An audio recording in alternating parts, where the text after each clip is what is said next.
శ్రీగురుభ్యో నమ. శ్రీగణేశాయ నమ.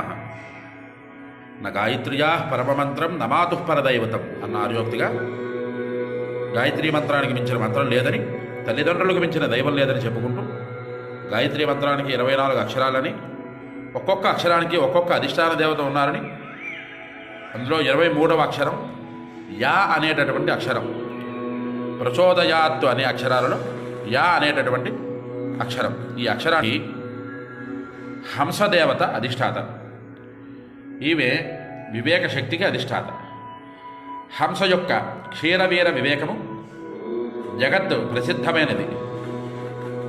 సదసద్వివేకాన్ని, అలాగే దూరదర్శిత్వాన్ని, సత్సంగతిని, ఉత్కృష్టాహారాన్ని, ఉజ్వల యశస్సంతోషాది గుణాలకు ఈ దేవత ప్రసాదిస్తుంది.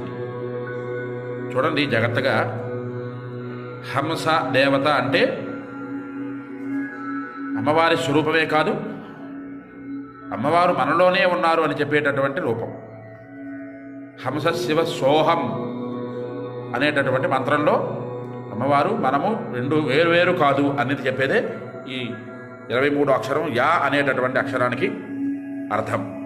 అందువలన అందరూ గాయత్రీదేవిని ఉపాసన చేయండి, గాయత్రీదేవిని అర్చించండి, ఆరాధన చేయండి, తల్లిదండ్రులని గౌరవించండి. పునర్జన్మ రాహిత్యమైనటువంటి కైవల్యాన్ని, మోక్ష సామ్రాజ్యాన్ని పొందండి. హరి ఓం. స్వస్తి.